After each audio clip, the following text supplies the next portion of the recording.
hindi tayo ayos kay God, sigurado ko hindi natin sabihin, Lord, come, come. Natin, Lord, huwag ka muna bumalik, please. Marami pa akong pangarap. Yun ang Diyos mo. No, unless God satisfies you and nothing else in this world, you still are living a life with idolatry. Kasi dapat si God lang, wala nang iba. Si Jesus lang, wala nang iba.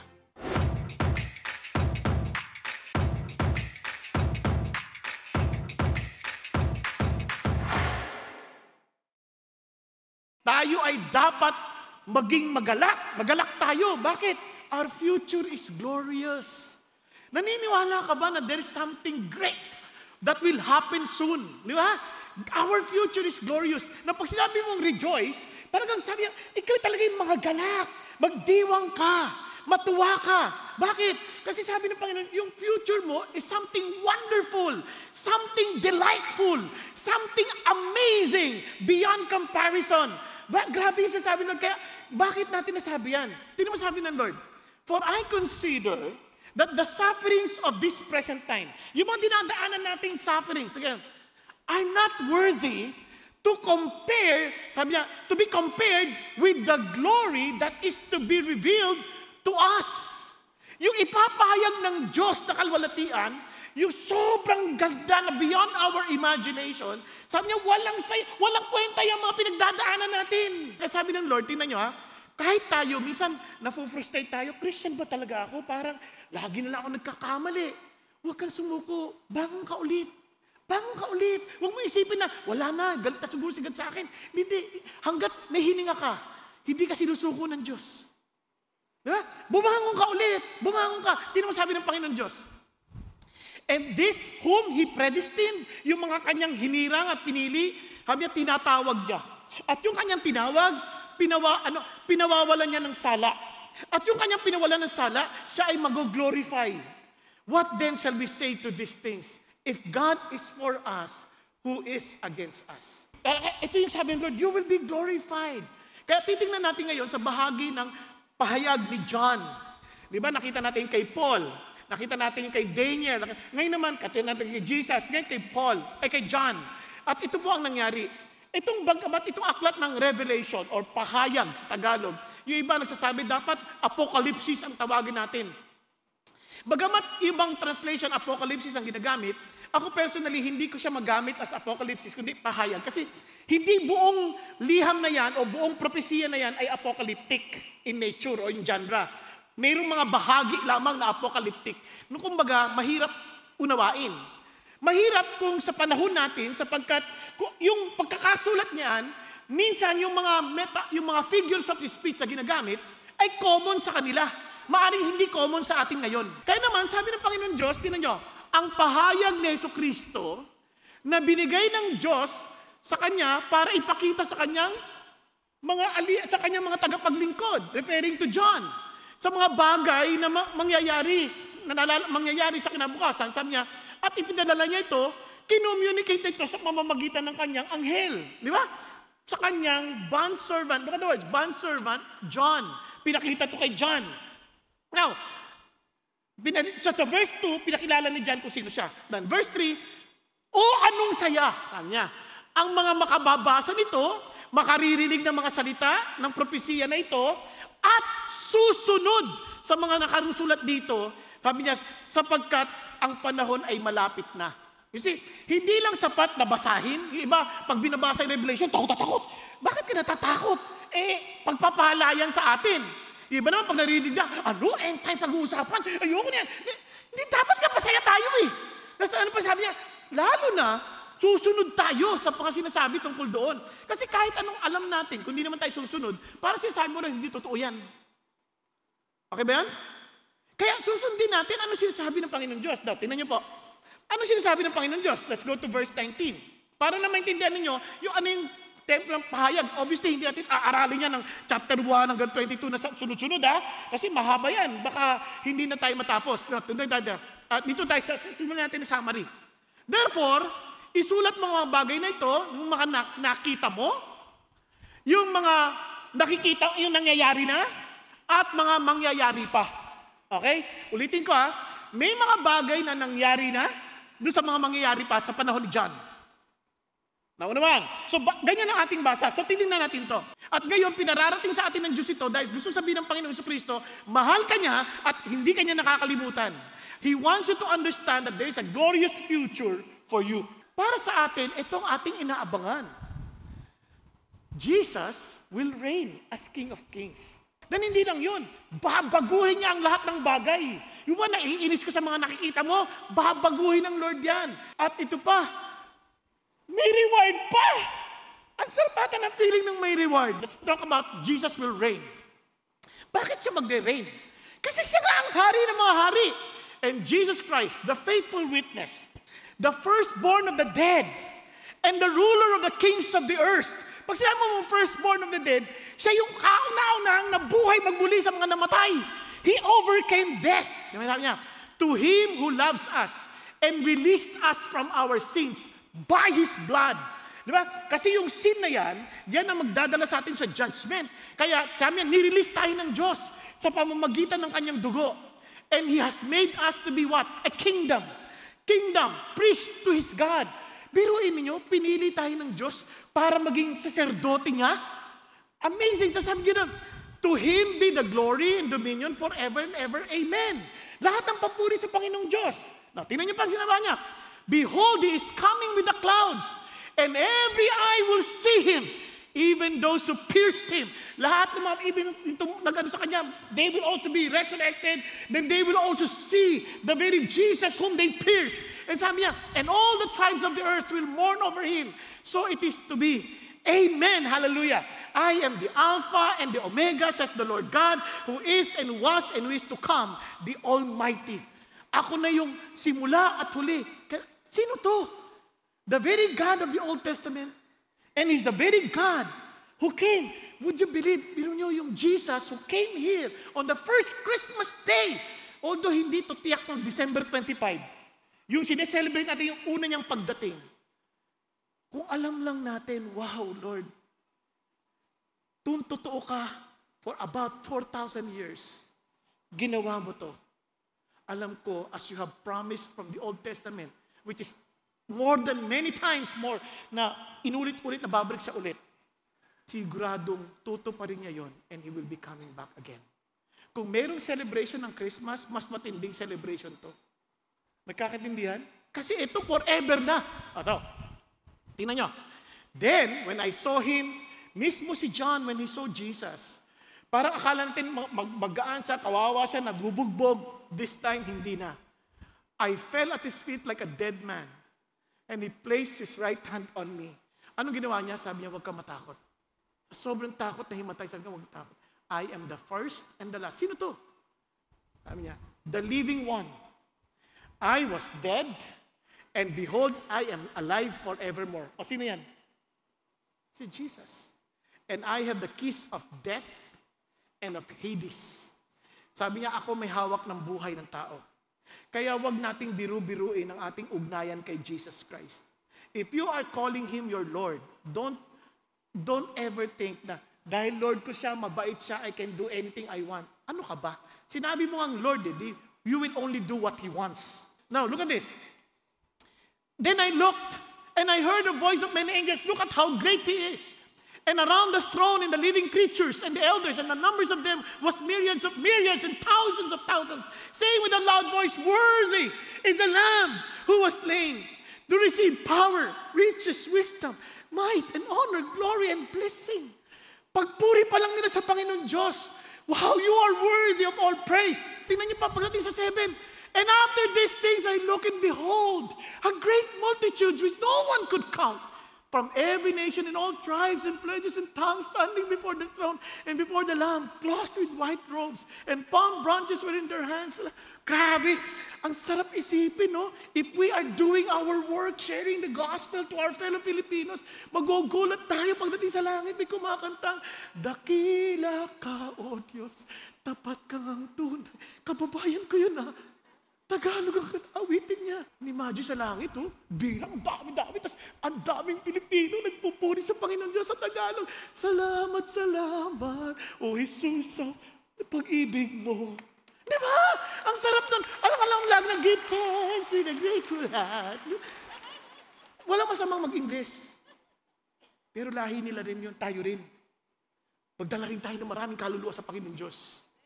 Di ba? Kaya sabi niya, and they cry out with a loud voice saying, salvation to our God who sits on the throne into the Lamb. And all the angels were standing around the throne and worship God saying, Amen! Hallelujah! Blessings and glory and wisdom and thanksgiving and honor and power and might be to our God forever and ever. Amen! Yan ang ating Panginoon. Yan ang ating sinasamba. Kaya, kahit man sabi niya, and I said to him, my Lord, you know, and he said to me, these are the ones who come out of the great tribulation. Yang multitudes na yan, yeah, they suffered in your name. They suffered because they believe in you. They suffered because they walk in righteousness. And Lord, now that these people who were suffering are now rejoicing in the presence of their God. And they have washed their robes and made them white in the blood of the Lamb. Nakakita na kayo ng hinugasan ng dugo na naging puti. Ang hirap isipin, no? White robes, ang dugo pula. Para sinasabi ito, this purifies us. And sabi ganon, for this reason, they are before the throne of God, and they serve Him day and night in His temple. And He who sits on the throne will spread His tabernacle over them. Ano sinasabi niya? Niyayakap sila lahat ng Diyos. Niyayapos silang lahat. Ang sarap. Parang wow. Ngayon, sabi ni Jesus, babalik na ako. Babalik ako. Kaya sabi niya, kaya in-envelope niya yung revelation ng chapter 1, He's coming with the clouds, and sa chapter 22, sabi niya, behold, I am coming quickly, my reward is with me. Nakuha niyo? So, anong gagawin ni God pagdating niya? Ito gagawin ni Jesus. And I saw heaven open, and behold, a white horse. And he who sat on it is called Faithful and True. Ito yung totoong white horse. Ito na yung victory. And righteous he judges and wages war. He is clothed with a robe dipped in blood, and his name is called the Word of God. Naalala niyo si Word of God? John chapter 1. In the beginning was the Word, and the Word was with God, and the Word was God. Naalala niyo? And He became human. And He dwelt among us. Di ba? Sa 4:2, si Jesus Christ yan. Now let's continue. And the armies which are in heaven, clothed in fine linen, white and clean, were following Him on white horses. From His mouth comes a sharp sword. Can you imagine, ha? Nai-imagine, parang ang talas sa sword na yan. Sabi niya, so that with it He may strike down the nations and He will rule them with a rod of iron. Lahat yan maniniklod sa Panginoon Kristo. Every nation. Wala yan. Kung buhay pa si Putin by that time, pati si Putin kasama. Kasama si Trump. Kasama lahat naman naghahari to submit and to bow down before the king. And they will be ruled with a rod of iron. In this time, hindi na yung meek na hari, dito yung judge na hari. Are you following? And He will rule them. And on His robe and on His thigh, He has name written, King of Kings and Lord of Lords. Then I saw an angel coming down from heaven, holding the key of the abyss, a great chain in his hand. And he laid hold of the dragon, the serpent of old, who is the devil and Satan, and bound him for 1,000 years. Kahit si Satan, walang magagawa sa kanya. Bisan, parang sabi, Lord, talo na naman ako. Wala akong kalaban-laban. Kasi nakakalimutan mo kung sino yung Diyos mo eh. Mas makapangyarihan siya kaysa diyan. Nakalimutan ba kung sino si God? Now, listen to this. Ito na, anong gagawin ni God pagdating niya? Tingnan nyo. And they came up on the broad plain on the earth and surrounded the camp of the saints and beloved city. Fire came down from heaven and devoured them. Sinunog sila lahat. And the devil, who deceived them, was thrown into the lake of fire. Wala siyang magagawa, sisi. Kaya hindi siya ang hari ng impyerno. Siya ay itatapon doon. Naintindihan? And brimstone, where the beast and the false prophets are also. And they will be tormented day and night forever and ever. Walang 24/7 ha? Walang tigil yun. Na-imagine nyo ba yun? Forever and ever. Eternity yung pinag-uusapan. Hindi ito 10 araw, hindi ito 100 taon, hindi 200 taon. Kahit mamayani ka ng 100 taon sa mundo na to, wala yan. Walang pusing yan sa eternity. Now, tinan nyo ha? And then I saw a great white throne, and Him who sat upon it, and whose presence earth and heaven fled away, and no place was found for them. Then I saw the dead, the great and the small, dakila at mahindi. Sabi niya, nakita ko lahat ng namatay kasama, standing before the throne, and the books were open. And another book, isa lang ha, was open. which is the book of life. And the dead were judged from the things which were written in the books according to their deeds. Naku po, alam pala lahat ng pinagagawa natin. Nakasulat sa books of deeds. Then death and Hades. Remember, sa Luke 19 at Luke 16, naalala nyo, may Hades. Pag namatay, automatic, dinadala sa Hades. Yung iba naman, dinadala sa kay Abraham's bosom. Ito na. Death and Hades were thrown into the lake of fire. This is the second death. O na, the lake of fire. Kasi yung first, nandun ka lang sa Hades. Sinusunog ka na nun pag hindi ka nasa Hades ka. Pero, this time, itatapon ka na sa lawa ng apoy. And if anyone's name was not found written in the book of life, isang aklat lang yon, he was thrown into the lake of fire. No, mayroong pag-asa. Hindi ka i-judge based on the book of deeds kung ang pangalan mo nasa book of life. Diba? Kung nasa book of life ka, yes, praise God. But how would I know? How would I know that I would be in the book of life? Naalala niyo sabi ni Abraham doon sa mayamang lalaki, the rich man? Sabi niya, if they do not believe in the writings of Moses and of the prophets, they will not be saved. They will not also believe in someone who rose again from the dead. Naalala niyo yun? Ano ba yung sinasabi ni Abraham doon?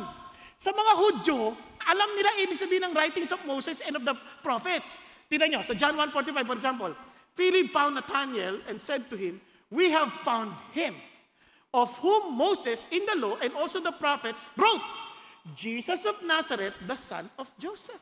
Maliwanag sa kanila that unless they believe in Jesus Christ, that Moses wrote about and the prophets wrote about, they will not be saved. Kaya sabi ni Jesus sa John, truly, truly I say to you, he who hears my word and believes him who sent me, referring to God the Father. Kaya hindi mo pwedeng si Jesus, triune God eh. May Trinity. And believes in him, has eternal life. And does not come into judgment. Hindi ka na mahahatulan. And but has passed out of death into life. Hindi ka na itatapon sa lawa ng apoy.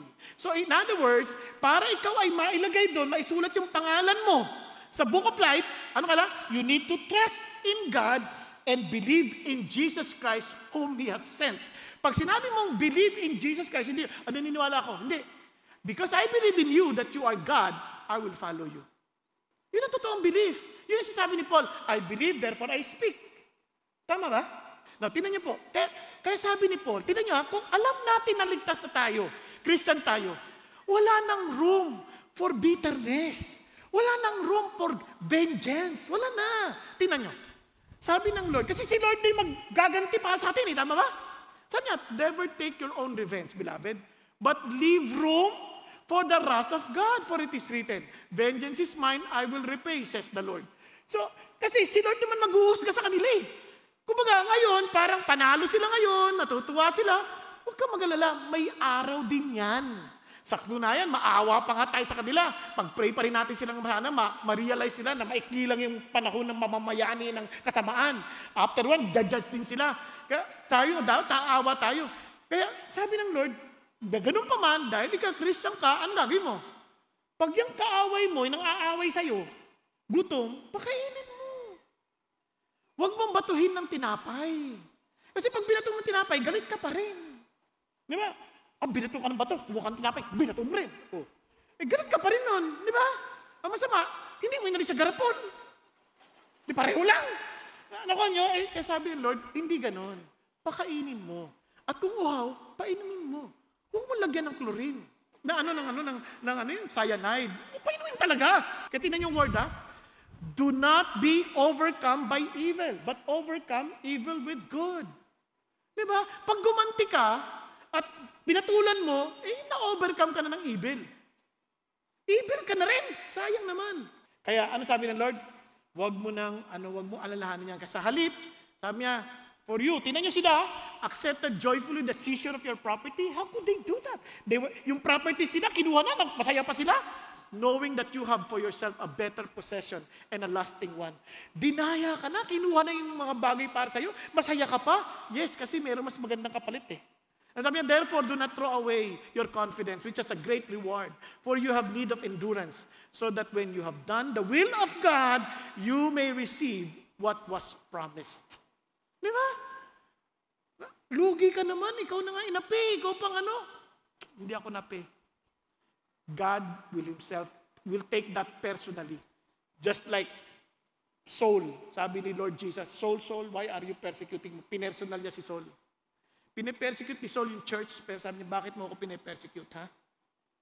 Kaya si Saul, sabi niya, you will suffer for my name. Kasi si Lord, siya ang tatayo for us, for our defense. Amen? Kaya sabi mo sa katabi mo, huwag ka nang matakot. Our future is glorious. That Jesus will come. Amen. Hallelujah. Then He will renew all things. Wow. Totoo. Yes. Lahat yan papabaguhin ng Lord. Tingnan nyo. Sabi niya, He who sits on the throne. Kasi hari na siya, di ba? King of the King. Behold, I am making all things new. And He said, write, for these words are faithful and true. Babaguhin niya lahat yan. Yung mga pinagmamalaki ng maraming tao ngayon, wala na yan. Sabi, babaguhin ng lahat yan. Now, tingnan niyo sabi ng Lord, then I saw what? A new heaven and a new earth. For the first heaven and the first earth passed away. There is no longer any sea. What? Wala nang dagat. Ano ibig sabihin yan? Wala nang bagyo. Then I saw a holy city, New Jerusalem, coming down out of heaven from God, and made ready as bride adorned for her husband. Alam niyo ba yung bagong ito hindi tayo aalis sa lupa, mismong itong katawan na bibigyan tayo ng bagong katawan, merong bagong mundo, yung langit ang bababa sa mundo. Nakita niyo? Coming down out of heaven from God, made ready as a bride adorned to her husband. Parang, wow, nai-imagine niyo yung ganda ng babaeng pababa na parang inihanda pa sa kanyang asawang ikakasal. Then I heard a loud voice from the throne saying, behold, the tabernacle of God is among men, and He will dwell among them, and they shall be His people, and God Himself will be among them. So, grabe no, si God na mismo, kasama na natin. Hindi natin, yun lang pong magkaroon ako ng foretaste ng Diyos at any time na meron alam kong kasama ko siya. Ang saya-saya, kaya sabi nga ni David, in His presence, there's fullness of joy. Foretaste lang yun. Diba? Si Moses nga sabi ni God kay Moses, o sige, pumunta na kayo sa lupang pangako, paunahin ko na yung anghel doon, malulupigin nyo na sila, pero hindi ko kayo sasamahan. Sabi, hindi na lang po ako aalis, Lord, kung hindi nyo akong sasamahan. Sabi ni Lord, okay, I will go with you, and I'll give you rest. Wow! Yung palang foretaste ng presence ng Diyos, sobrang sarap na. Paano pa kaya yung talagang kasama mo na siya? And He will wipe, tingnan nyo naman, He will wipe every tear. Sino nagpaluha sa'yo? Pupunasan ni Lord yan. There will no longer be any death. Wala nang kamatayan. Naghihingalong tatay ko. Wala na. There will no longer be any mourning or crying or pain. The first things have passed away. Hallelujah. And He who sits on the throne said, behold, I am making all things new. Lahat magiging bago na. Everything that you went through in the past, wala na yan. Bago na yan. Diba? Talo ang New Year. Bakit? Write these words are faithful and true. Dahil pangangatawanan ko ang pangakong ito. And sabi niya, and then He said, it is done. I am the Alpha and the Omega, the beginning and the end. I will give to the one who thirsts from the spring of the water of life without cost. Now, sino makakapasok dyan?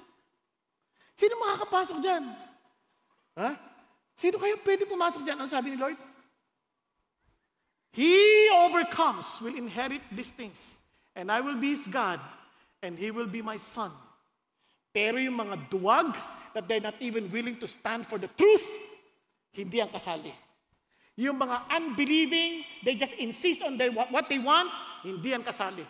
Yung mga karumal-dumal, they're just looking for their own pleasure to the point of even eating their own children, raping their own children, mga unimaginable sin, hindi ang kasama. Murderers, those who keep on hating their brothers and sisters, and yet saying they love God, they're liars, they're all murderers. And immoral persons. Anong immoral persons? Ito yung mga hindi mapigilan, hindi na ma-overcome ang kalampitan ng laman. And idolaters and all liars, mga walang kakayanan to overcome. Mga idolaters, natatakot sila, baka masumpa sila pag hindi sila sumamba sa bagay na ito. Di ba? Ano sasabi ng Diyos? Their part will be in the lake that burns with fire and brimstone, which is the second death. Everyone who believes that Jesus is the Christ is God's child. And whoever loves the Father also loves the Father's children. Yan ang palatandaan. Mahal mo si God, mahal mo rin yung mga anak ng Diyos. Tama? This is how we know we love God's children, when we love God and obey His commands. For this is the love of God, that we keep His commandments, and His commandments are not burdensome. Noon, ang hirap tayo, hindi tayo makasunod sa utos ng Diyos. Bakit? Because we cannot overcome. But for whatever is born of God overcomes the world. And this is the victory that has overcome the world, our faith. You believe in Jesus, then you will become an overcomer. Hindi totoo na dahil Christian ka na, tapos hindi mo ma-overcome mga struggles natin. Yes, little by little, makikita mo yan, but you are an overcomer. Are you following? Sabi niya, and who is the one who overcomes the world? But he who believes that Jesus is the Son of God. Kasi sabi sa NCV, so the one who conquers the world is the person who believes that Jesus is the Son of God. Kung totoong Christian ka, overcomer ka. Hindi ka pwedeng manatiling alipin ng kasalanan. We will overcome. Paano yung mga nagsabi, Lord, di ba Christians na sila? Bakit biglang nawala sila? Hindi. Sabi ni John, just for us to realize, they went out from us, but they were not really of us. For if they had been of us, they would have remained with us. Yung kaya hindi sila naka-overcome. That's a test. The overcomer is a sign of true Christianity. Diba? Then they would have remained. But they went out so that it would be shown that they all are not of us. Are you following? And for us Christians, abide in Him so that when He appears, we may have confidence and not shrink away from Him in shame at His coming. Now, alam niyo po mga amazing ang gagawin ng Diyos. Hindi ko pa nabasa yung description ng langit, but this one thing that I want you to realize, summarize ko na mabilis. Yung nawala ng Genesis, binawi lahat ng Diyos pagdating sa Revelation. Diba? In the beginning, God created the heavens and the earth. I saw the new heaven and the new earth. The darkness He called night. There shall be no night in heaven. Makikita niyo sa Revelation 21. God made two great lights, the sun and the moon. Mawawala na yan. The city has no need of the sun or the moon. Hindi na mangingitim ang mukha mo kahit wala kang sunblock. Ha? And sabi niya, in the day you eat thereof, you shall surely die. And there shall be no more death, neither sorrow. Sa Revelation. Satan appears as the deceiver of mankind. Satan disappears into the lake of fire forever. Hallelujah. Praise God. And sabi niya, shown a garden into which defilement entered. Shown a city, there shall in no wise enter into it anything that defiles. In Genesis, the walk of God with man is interrupted. The walk of God with man is resumed in Revelation. Initial victory of serpent, ultimate victory of the Lamb. Hallelujah. I will greatly multiply your pain, sabi niya sa Genesis, nung nakasala ang tao, neither shall there be pain anymore. And cursed is the ground for your sake. There shall be no more curse in eternity.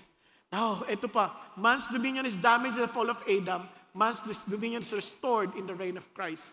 First paradise was closed, new paradise is opened. Access to the tree of life is lost in Adam. Access to the tree of life is regained in Christ. They were driven from God's presence, but we shall see His face forever and ever. Hallelujah. Praise God. Our God is powerful and great.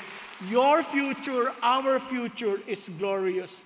Isang mabilis na description na ng langit. Gusto ko makita niyo na hindi ko pa nasabi sa inyo. Para lang makita niyo, ang foundation ng city adorned with various precious stones. Nabanggit yan, sapphires, sardonis, ang daming ganda. Pundasyon lang pala yun. Ang pundasyon lang. The city has no need for the sun kasi si God na yung mismong ilaw. Ito pa, sabi yan, nation and kings, they will walk by the city's light. Gates permanently open, you can come to God anytime. And inhabitants, those names are in the Lamb's book of life. At ang river of life, tuloy-tuloy. Amazing. The tree of life is present, bearing 12 crops of fruit, which leaves of healing the nations. Kaya wala na, that's eternal service. Ang saya-saya, eternal life. And thus, eternal light. The angel tells John that these words are trustworthy and pure. Ang walls, 144 cubits, 66 meters. Thick, made of jasper. It has 12 gates made of pearl. Bawat gate, isang perlas. O na-imagine yan? Naku, hindi niya pa na-imagine yan. Yung laki lang niya, grabe, cubic, as in square yan, na cube yan, na 2,253 kilometers ang laki. Sobrang taas at sobrang ganda.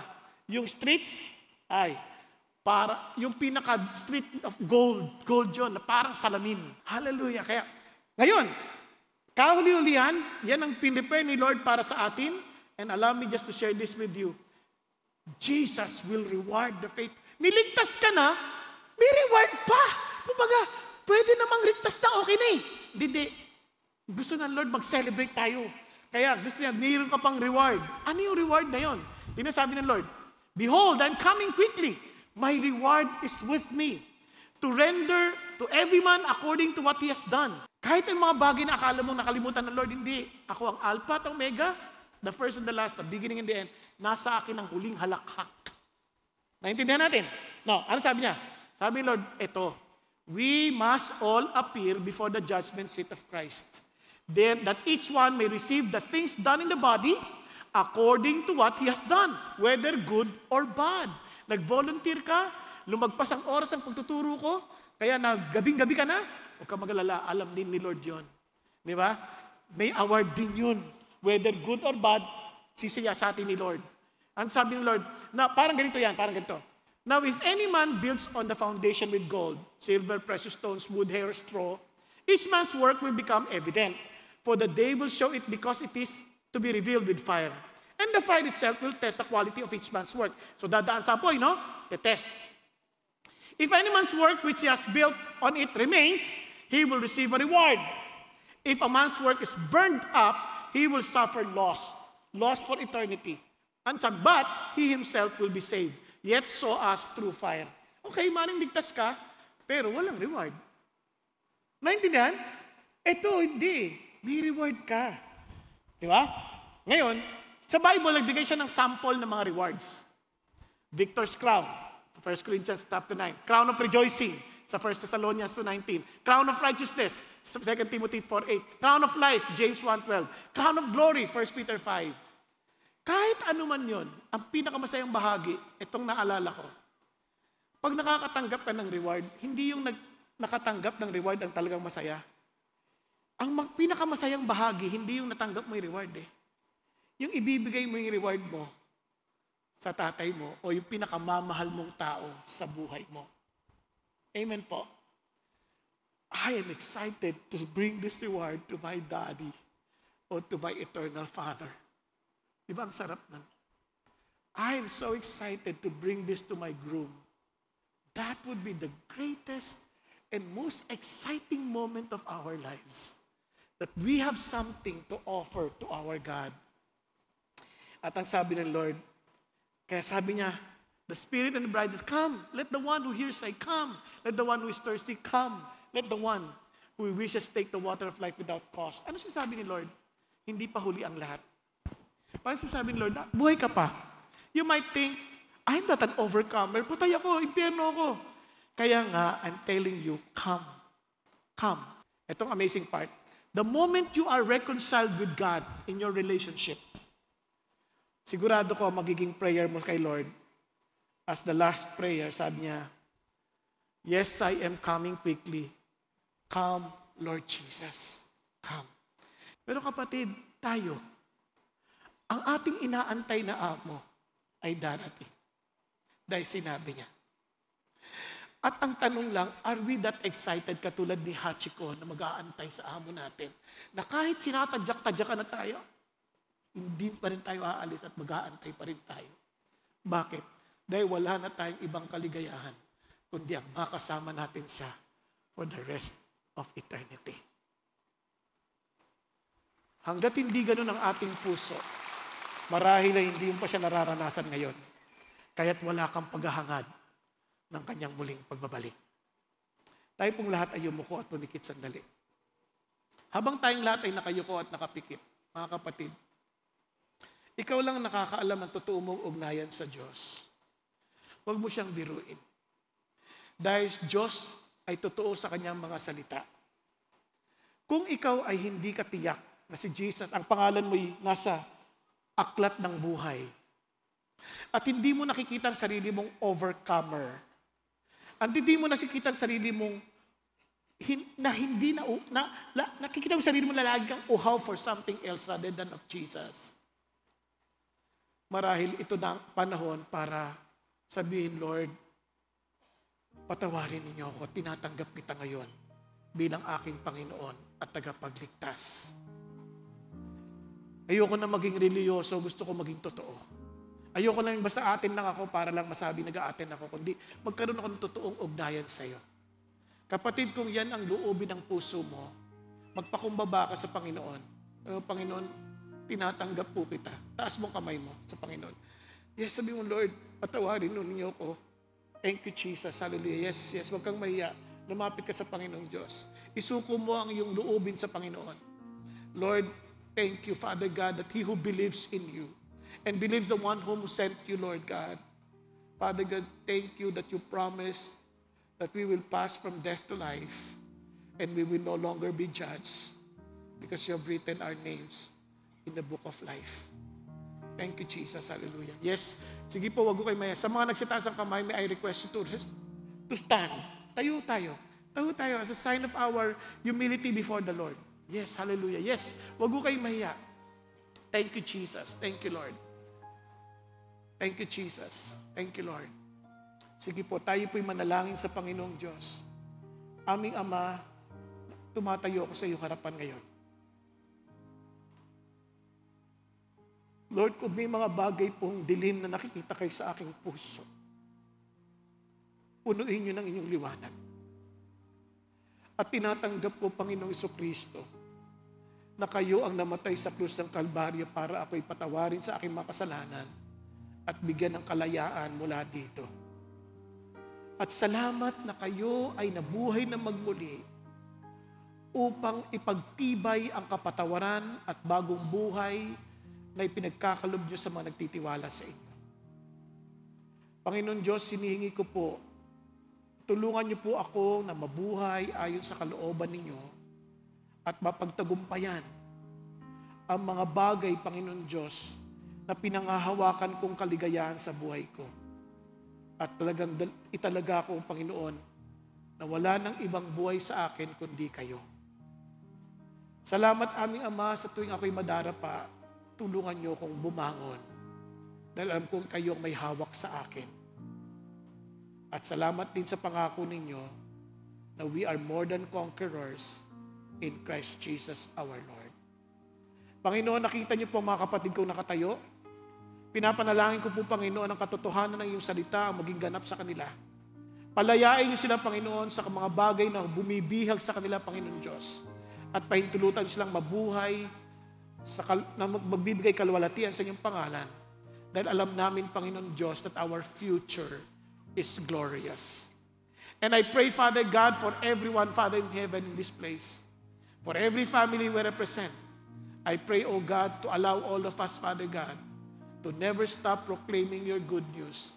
That one day we will be hearing our own fellow Filipinos and even our friends abroad, O God, and even for those, Father God, who belong to another nations, we are to sing together praises of you because of Jesus, our Lord, the King of Kings, who came to save us and will be coming back to fulfill the promised salvation to those who believe in Him.